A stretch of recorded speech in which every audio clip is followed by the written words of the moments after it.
What's good, YouTube? It's just Ty here. I think over there it's probably like 8 or 9 o'clock. Um, what's up, everybody? Definitely arrived safely. That's a blessing, of course, always. Um, but I just wanted to talk to you guys for a little bit. Um, when traveling to Ghana during a pandemic, it's not that it was necessarily bad. It was just very unique. For starters, when you go to the embassy's website, it would tell you all of these things about the COVID rules and restrictions, but not once on their embassy's website do they notice. Is it noted that you need a travel visa and you cannot obtain visa on arrival?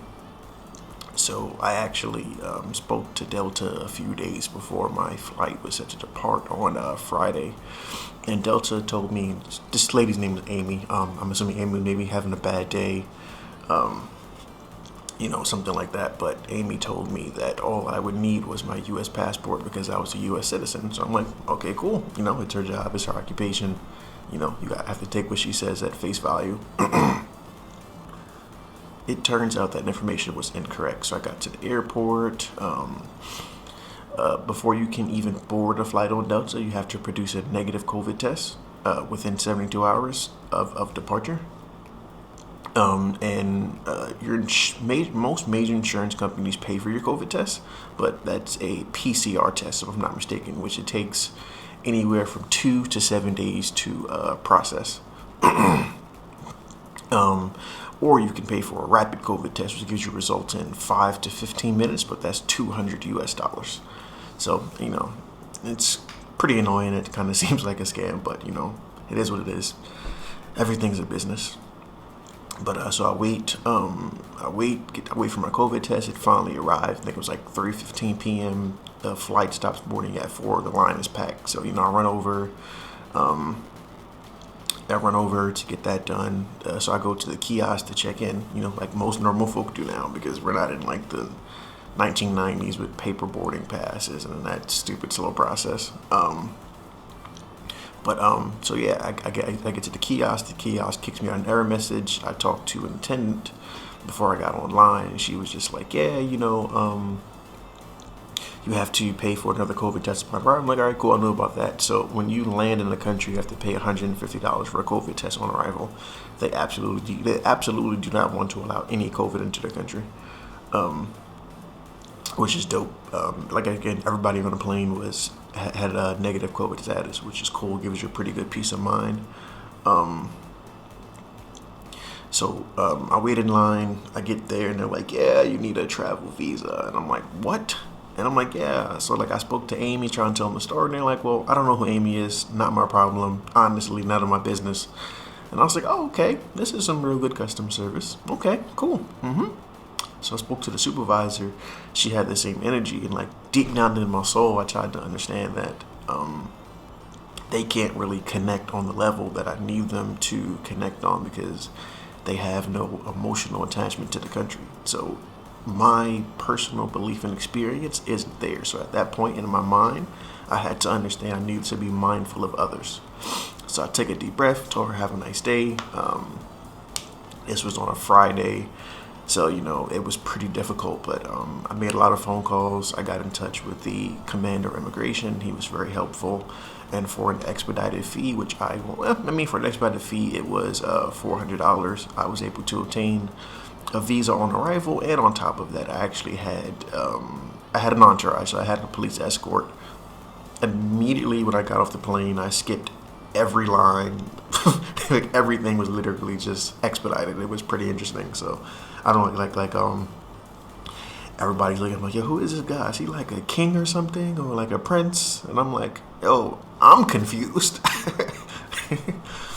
But it was a pretty good experience. One thing I will say, everybody's extremely well mannered. It's amazing. The country's beautiful. I'm going to try and get you guys some shots. But now I came back to the hotel. I was pretty tired. It was almost an 11-hour flight. But so you definitely want to make sure you have your negative COVID test at least 72 hours out before your flight. You can actually obtain it the day of too. It's just your COVID test will expire 72 hours after you got it. So if your results are ready on a Friday, that test is good until a Monday. you will need a travel visa. So if you're going to deal with a travel agent, they should know this already. But if you're going to do things independent, you have to go to Ghana's embassy in your local territory to get a tourist visa to enter the country. The COVID tests, definitely wear masks. Masks are required at all times on the plane. And what else did they give us? I believe like when we got on the flight, there was like a small little kit for like, eye guard for sun, earbuds, a bunch of Purell wipes.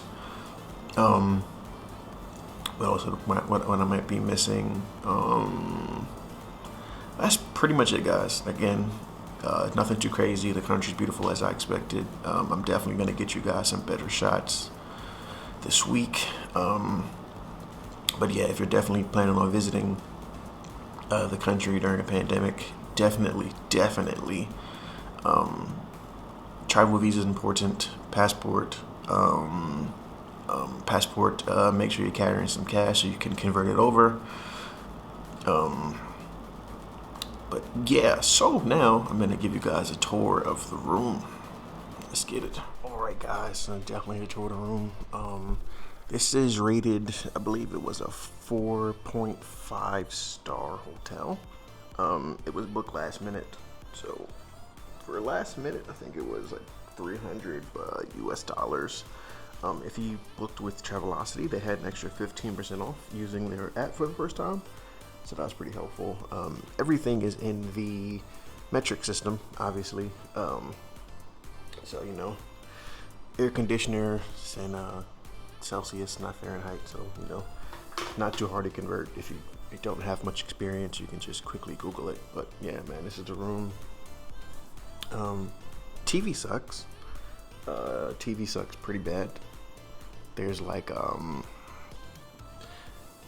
literally it's like 1990 infomercials.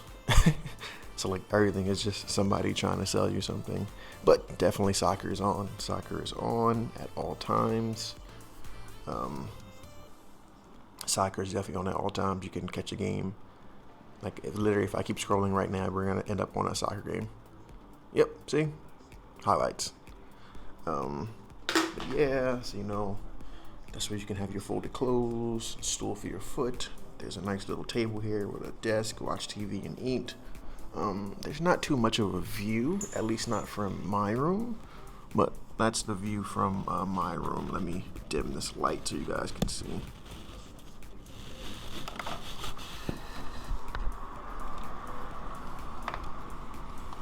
This is the view from my room.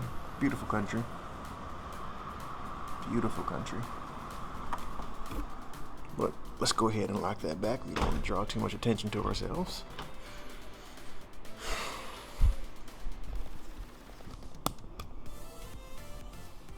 Yeah, these are the channels.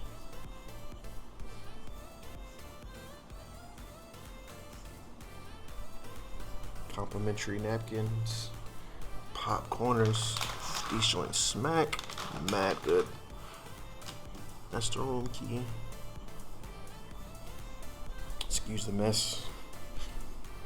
That's the lights. I just literally just woke up from a nap. I wanted to record for you guys. Very excited. Artwork in the room is really dope. Super, super dope. I love the art.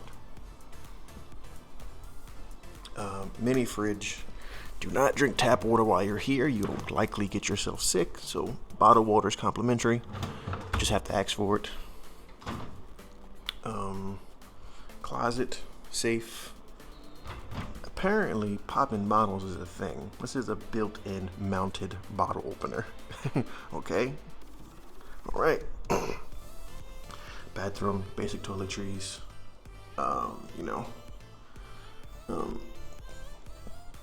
Toilet, nothing too crazy. Pretty much as expected, except this shower. This shower is interesting, right? We have this here. Boom, cut off. No curtain, no door, but the water is designed to run back down that way. It's pretty cool. But I have some towels lined up here just to catch the water. Shower mirror is pretty dope. Yep. The bench is pretty cool. You can scrub your feet, chill out. You know, let the hot water hit you. Steam feels pretty good. But yeah, just to show you guys, this is a really really good shower head. I love this shower head. It's awesome. It's waterfall effect. So dope. So dope. The water gets very hot. The water pressure is pretty solid. Dope. And if you want to rinse off, you can flip over here. Pretty cool. But yeah, man, that's it for me. Appreciate you guys for watching. Again, stay safe, stay blessed, elevate to be great. See you guys in the next one. Later.